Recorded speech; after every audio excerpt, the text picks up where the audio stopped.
Anda masih bersama Kompas Petang, Saudara. Setelah disebut-sebut akan melapor ke Kompolnas usai Bareskrim menyatakan ijazah Jokowi asli, pihak penuding ijazah palsu Jokowi, Roy Suryo, mengakui tim pembela ulama dan aktivis atau TPUA akan melapor atau membuat laporan itu. Menurut Roy, TPUA akan meminta Kompolnas mengawasi cara kerja Bareskrim usai pihaknya meminta gelar perkara khusus terbuka atas dugaan ijazah palsu Presiden ke-7 Joko Widodo. Gelar perkara khusus terbuka yang dimaksud yakni dengan mengundang pihak pelapor dan terlapor sekaligus memberi akses kepada wartawan. Roy sendiri mengaku dirinya hanya berstatus sebagai ahli yang membantu TPUA dalam mengusut kasus ijazah Jokowi.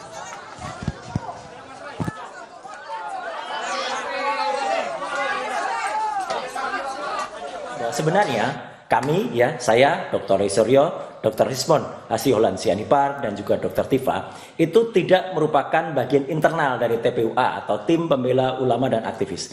Tapi kami adalah pihak yang terkait, pihak ahli yang diminta untuk membantu pelaporan TPUA kemarin ke Bareskrim Mabes Polri. TPUA kemudian kemarin menyampaikan surat kepada Karo Wasisdik, Kepala Biro Wasisdik atau pengawas penyidikan di Mabes Polri, untuk membuka kembali penyelidikan itu dan juga atau laporan Dumas itu, dan kemudian menyelenggarakan yang namanya gelar perkara khusus terbuka. Terbuka itu apa? Ini sesuai dengan Perkap, sesuai dengan peraturan Kapolri. Gelar perkara itu harus disaksikan oleh kedua belah pihak, bahkan disaksikan secara terbuka oleh wartawan, oleh semua pihak, sehingga bisa nilai benar atau tidaknya. Jadi sekali lagi kami mendukung semua pihak, termasuk pelaporan nanti dari TPUA kepada Kompolnas, kemudian kepada pihak-pihak lain yang mungkin diperlukan.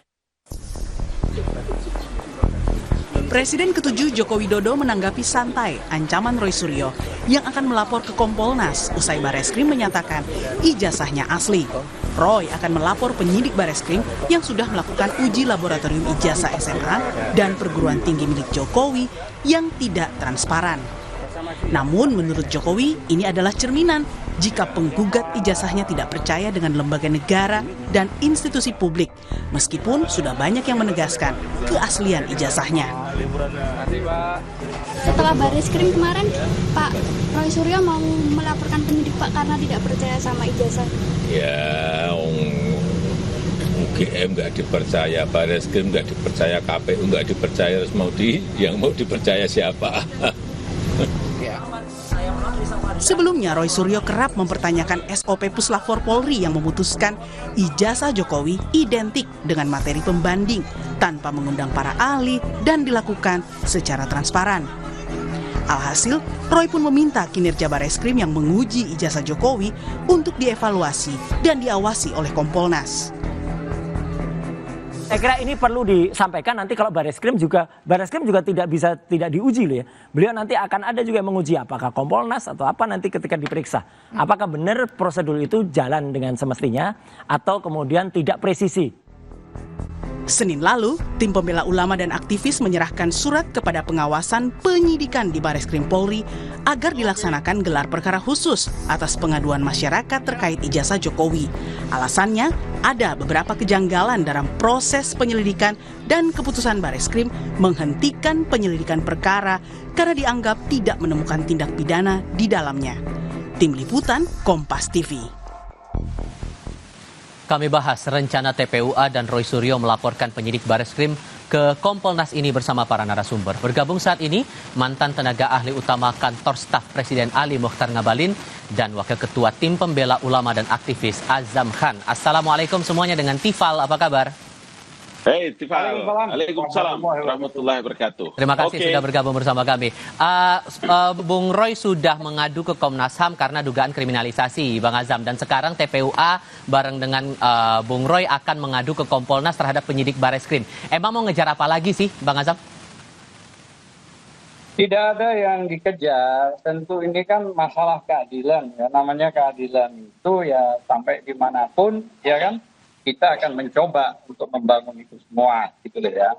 Artinya sebenarnya itu semua, gitu loh ya, tempat yang harus kita datangi ya untuk mencari keadilan kita lakukan, gitu loh ya. Memang benar tim ya, saya katakan tim bukan Roy Suryo aja. Tim gabungan kan lawyernya cukup banyak ya. itu akan juga mendatangi semua, gitu loh ya. Artinya bukan cuma tadi Komnas HAM yang sudah kita datangi, kita beritahukan, gitu loh ya, karena situasi ini terjadi begini, termasuk juga Kompolnas, gitu loh ya. Kita juga akan mencoba untuk mendatangi, memberitahukan soal itu. Bahkan pada tingkat mempertimbangkan untuk menggugat kembali DPN perdatanya. Jadi beberapa memang hari yang lalu kita sudah mendatangi Mabes Polri untuk mengajukan gelar perkara khusus ya, sesuai Perkap Kapolri. Gitu ya kan ada dua, itu gelar perkara biasa dan gelar perkara khusus. Jadi diperbolehkan secara khusus kita mengajukan dan sudah diterima. Bahkan semua sudah kita berikan ke Wasidik dan semua lah ya, tembusannya bahkan Presiden dan ya Kapolri gitu lah ya. Jadi saya butuh penegasan lagi. Jadi sesungguhnya yang Anda ingin adukan ke Kompolnas itu goalnya buat apa? Ya, tentang sebuah keadilan. Akan tetapi proses ini kan melalui tim nanti gabungannya. Jadi kan belum ke sana masih. Nah, tinggal menyusun. Saya tidak juga menjustifikasi sekarang ini apa, tapi yang jelaskan soal masalah ketimpangan apa yang begitu cepat ya diumumkan oleh Mabes Polri soal masalah identik. Padahal identik itu kan tergantung identiknya kalau sama KW ya sama KW kan begitu. Kalau identiknya sama yang asli ya harus diserahkan dan itu pun juga harusnya kalau sesuai Perkap itu kan kalau barang bukti itu kan disimpan, tidak boleh dikembalikan. Gitu ya. Tapi kan fakta itu berbeda. Bang Ngabalin, kalau menurut Anda niat untuk mengadukan ke Kompolnas dan Komnas HAM ini beralasan tidak menurut Anda? Ya, yang paling pokok sebetulnya itu sekarang adalah Bang Azam ya, ini ahlan wa sahlan, harus kabarkan kepada teman-teman mempersiapkan segala hal-hal yang terkait dengan apa yang menjadi laporan terhadap pencemaran nama baik, fitnah dan macam-macam. Itu aja sebetulnya. Jadi kalau hari ini kemudian ke Komnas HAM, kemudian ke Habib Rizik, kemudian ke toko-toko sana, toko-toko sini, dan lain-lain, itu namanya tidak siap. Jadi sekarang begini Zam, ingat baik-baik ini. Kan sekarang karena Pak Jokowi itu merasa dia difitnah, kredibilitasnya sebagai seorang tokoh di Republik ini dihina, dihujat, dicaci maki, maka sekarang beliau kan melaporkan tuh ke polisi. Maka teman-teman harus mempersiapkan itu. Apa yang menjadi tuntutan, kemudian bagian yang mempertanggungjawabkan itu. Jadi kalau begini cara kawan-kawan ke Komnas HAM, ke toko ini, ke sana, kemari, itu nanti penilaiannya tidak bagus. Itu juga sebabnya kenapa kita harus memenuhi undangan Kompas TV atau teman-teman. Kenapa? Karena saya terus terang ingin mengatakan bahwa ini kan sudah terjadi efek kebenaran ilusi ini. Kebohongan yang berulang-ulang itu menjadi kebenaran. Kasihan masyarakatnya. Bayangkan, indikator politik Indonesia itu kemarin melakukan survei, itu kan 66 sekian persen loh. Yang tidak percaya kalau Jokowi, Presiden ke-7 itu melakukan pemalsuan atas ijazahnya. Dan menurut Anda bukti apa yang selama ini tidak kuat dibuktikan oleh teman-teman TPUA? Iya dong, karena kan mereka yang menyebutkan bahwa ijazah Jokowi itu kan palsu. Kalau mereka menyebutkan ijazah Jokowi itu palsu, maka dia harus bisa menunjukkan ini loh yang benarnya. Yang ada di tangan Jokowi itu palsu, ini loh yang benarnya. Kan begitu, dalilnya kan begitu. Dia harus membuktikan, tidak perlu datang ke sana kemari ke Komnas HAM, membutuhkan international network, kemudian melakukan apa istilahnya itu digitalisasi untuk enggak penting. Saya itu begini loh bro, ingat ya, pada waktu saya caleg, ijazah SMA saya itu diragukan oleh KPU. Maka institusi yang mengeluarkan ijazah itulah yang bisa membenarkan. Maka saya ke Makassar, ke Madrasah Muallimin Muhammadiyah di Makassar untuk bisa mendapatkan tanda tangan dan macam-macam. Ya. Sekarang UGM sudah mengeluarkan, sudah memberikan klarifikasi. UGM telah menyatakan itu semua. Apalagi? Nah, Itulah yang saya selalu bilang, masa sih isu ijazah palsu ini kok begini panjang sih, hampir 10 tahun, 10 tahun deh. Bang Gitu Azam, maksud saya. Bang Azam dianggap tidak siap, pembuktiannya tidak kuat, ditambah lagi Pak Jokowi bilang kalau udah nggak percaya sama Bareskrim, mau percaya siapa lagi? Gimana ngerespon itu? Ya, bagus itu. Ini bukan persoalan itu. Jadi yang paling penting itu, kalau ini dianggap sederhana, apalagi tadi Bang Gambalin bilang nggak usah ke sana lah ke sini. Lah kalau nggak usah ke sana ke sini lah, kan memang kenapa sih kalau datang ditunjukkan, nggak usah pakai pengacara, begitu banyak, nggak usah juga ke Bareskrim. Udahlah, orang sekarang Jokowi presiden itu mulai dari wali kota 2 kali sampai gubernur, dan ini sudah 20 tahun lebih, sudah artinya dipilih oleh rakyat. Apa susahnya memberitahukan kepada publik tentang ijazahnya? Misalnya dikumpulin semua di satu tempat lah, mau di Hotel Borobudur, mau di mana terserah, panggil semua ahli IT, panggil semua jurnalis untuk inilah ijazah saya, inilah wisuda saya, inilah ini. Silakan difoto, dijelaskan, artinya komplit lah. Sehingga kami merasa senang kalau kami memiliki presiden yang jelas. Sehingga yang selama ini misalnya dianggap ada publikasi yang miring, peringatkan saja, gitu loh ya. Jangan sudah ada korban 2. Nah ini kan Bang Ngabalin juga harus tahu, ada Bang Tri sama Gus Nur yang ditahan. Itu di dalam sidang tahun 2002 tidak ada penunjukan ijazah yang asli. Hanya yang ditunjukkan itu adalah fotokopi. Fotokopi itu tidak boleh di dalam undang-undang dan KUHP. Itu loh ya. Makanya ada lagi yang lebih ironis. Di pasal 10 Undang-Undang 31 tahun 2014 tentang perlindungan saksi dan korban, itu disebutkan jika ada laporan tindak pidana, itu harus diselesaikan dulu, gitu loh ya, sampai inkrah, baru laporan itu diterima. Lah kalau misalnya sekarang belum apa-apa, sudah ada laporan, terus laporannya cepat, tidak berbeda dengan laporan Bang Egy, tanggal 9 itu, Desember, sampai sekarang masih dumat, belum LP, malah dikeluarkan SP 2 lidik, diberhentikan gitu loh ya, penyidikan itu. Nah ini kan jadi dioperasi kanker. Nah harusnya tunggu selesaikan proses, diperiksa gitu loh ya. Makanya sekali lagi saya katakan, kalau tidak mau gaduh, sebenarnya dari dulu kalau Pak Jokowi terbuka. Bang Ngabalin. Jadi begini. Diminta tetap untuk ditunjukkan ijazah asli itu, Bang Ngabalin. Begini. Institusi negara itu namanya KPU. KPU di tingkat kota Solo, KPU di Provinsi DKI Jakarta, KPU di pusat. Itu institusi negara loh. Untuk bisa orang menjadi calon wali kota, calon gubernur, calon presiden itu verifikasinya KPU. TPU apa itu? Tim pembela apa itu? Itu apa? Institusi apa?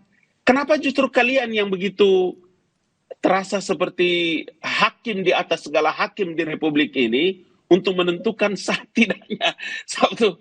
Itu bagaimana itu, Zam? Please, tolong. Bagaimana bisa? Apa itu? Tim apa itu? Kenapa begitu? Gini.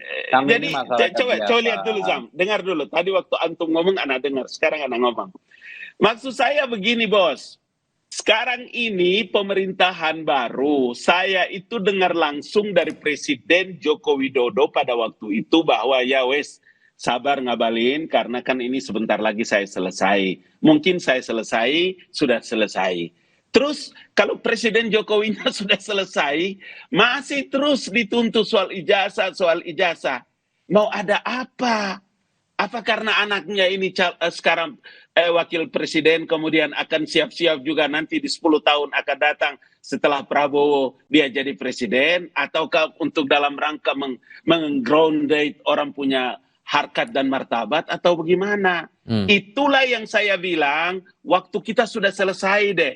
Kita harus menggunakan banyak waktu untuk kepentingan masa depan bangsa dan negara. Pemerintahan sudah bukan Jokowi lagi. Sekarang pemerintahan Prabowo Gibran, banyak program-program penting yang harus mereka laksanakan. Oke. Masa waktu kita habis di urusan yang begini-begini terus? Nah, tuh diingat Karena pertanyaan-pertanyaan tadi gimana jawabnya Bang Azam? Iya, sederhana kan jawabannya. Kami ini rakyat. Undang-Undang nomor 1, Undang-Undang pasal 1 ayat 2 itu udah tinggi. Itu yang harus dipahami dulu. Nah kalau rakyat meminta, kenapa sih kok ribet gitu loh? Oh nggak ada yang ribet kok ini. Gitu loh. Kalau semua misalnya di KPU, di ini. Lah kalau ada misalnya rakyat yang komponennya itu kurang yakin karena memang para ahli yang sudah diajukan secara ilmiah ini bahwa itu nggak benar, maka ya langsung ajak seharusnya Pak Jokowi itu melakukan kebijakan. Panggil semua pihak, ayo saya tunjukkan apa beratnya. Coba, kan nggak berat.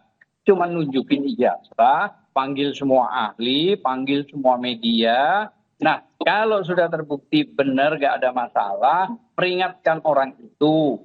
Dan kalau perlu juga mau diproses, proses silakan. Gitu ya. Nah, keterbukaan ini penting. Sebentar Bang, ini kan hak otoritas saya. Tadi Abang bilang jangan, ya sudah saya mau bicara. Makanya saya mau minta izin. Tahan dulu Bang. Oke Bang. Jadi nggak ada masalah sebenarnya. Kalau ini ternyata baik, benar, ya sudah, is okay gitu loh.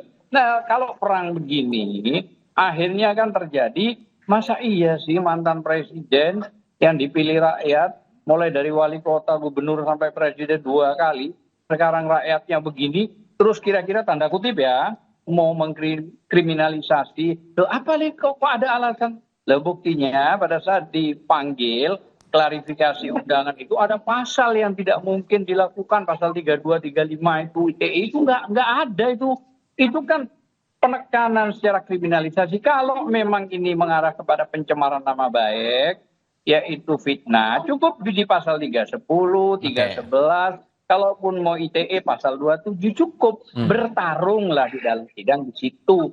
Tapi saya sekali lagi sangat menyayangkan seandainya dari awal Pak Jokowi itu membuka secara terbuka dan luar biasa, saya kira nggak sampai sebegininya loh Mas. Itu alasan kenapa kemudian didorong gelar perkara khusus dan terbuka Bang Abalin. Itu beralasan tidak itu Bang Abalin? Karena ada penghentian, karena ada penghentian penyelidikan yang masih berproses dan kita sudah ajukan 4-5 orang saksi yang ini diperiksa di Mabes Polri dan 7 video. Saya kasih, itu semua sudah ada. Silakan Bang Abalin. Orang itu kalau diteliti ijazahnya, saya tidak tahu ya apakah Pak Jokowi ini mau calon presiden lagi atau ada persyaratan apa lagi ya sehingga mereka ini ragu atau harus meminta keabsahan ijazah. Kan sudah selesai. Wali kotanya sudah selesai, gubernurnya sudah selesai, presidennya sudah selesai. Ada urusan apa lagi ini? Apakah kalau Gibran itu tidak jadi wakil presiden sekarang kira-kira masih nggak ya? Itu pertanyaan besar loh. Karena sesuatu yang tidak masuk akal. Institusi negara sekali lagi yang namanya Komisi Pemilihan Umum yang punya kewenangan melakukan verifikasi itu sampai lolos menjadi wali kota, menjadi gubernur, menjadi presiden 2 periode. Apalagi ini dengan Jokowi sekarang. Please, hey, orang semua bingung loh apa urusannya nih dengan TPPU, KTPP apa segala macam ini. Apa urusannya? Kenapa ini menjadi bulan-bulanan? 10 tahun loh, saya kan bilang loh, isu ijazah ini 10 tahun beliau sejak jadi presiden. Mungkin ya karena jadi presiden, jadi kepentingan politik, kemudian serang-serang ijazah sana, ijazah sini, iyalah, oke lah, nggak apa-apa. Diam-diam pada waktu itu, Jokowi nggak ini. Begitu berhenti jadi presiden, masih juga. Hey, apa ini? Ada urusan apa ini sebetulnya? Apa karena target-target 2029 masih jauh kan? Masih jauh. Please, nggak usah dulu masuk ke wilayah. Aduh, sayang sekali deh. Sehingga kesian rakyatnya, Pak. Rakyatnya kesian. Waktu kita begitu habis banyak. Berkali-kali saya bilang, duit berapa banyak sudah habis itu, bro. Akhi, al-afu minnat. Maka Bang Azam, caci makian tidak berhenti-berhenti kepada sosok Joko Widodo itu. Bang Azam, itu loh. Kalau begitu singkat saja yang Anda harapkan tindak lanjut seperti apa dari Kompolnas kalau begitu? Singkat saja. Oke, yang pertama gini, bahwa Pak pejabat negara ya, sesuai Kepres 30 diangkat ya menjadi dewas Danatara ya, 11 triliun kurang lebih ya.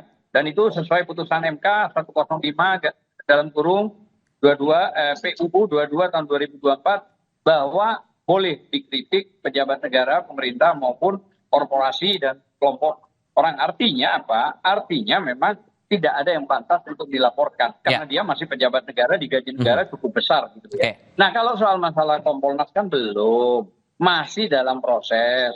Nah, kami ini menunggu tim lah. Intinya semua stakeholder ini kami akan datangi, kami akan mintain pelindungan pendapat dan sekaligus pemberitahuan gitu loh ya. Nah, makanya dari awal kalau Bang Ngabalin tadi mengatakan sudah dari KPU mulai Solo dan sekarang, ya kalau sudah itu sebenarnya kan permintaan kami itu sederhana. Kalau sudah ada begitu, kenapa sih nggak mau ditunjukin? Itu doang. Sudah, kami tunjukin tangkap aja poinnya di secara situ. terbuka, semua orang jurnalis panggil. Baik.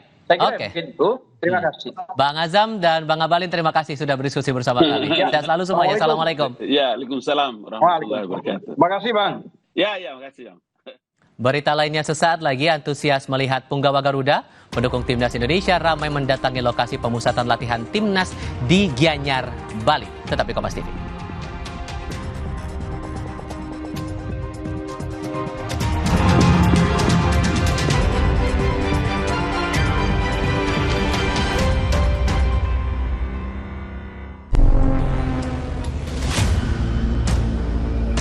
Hari ini merupakan pengungkapan terbesar dalam sejarah di Indonesia. Analisa telah dilaksanakan 5 bulan sebelum kejadian ini. Untuk menyelamatkan generasi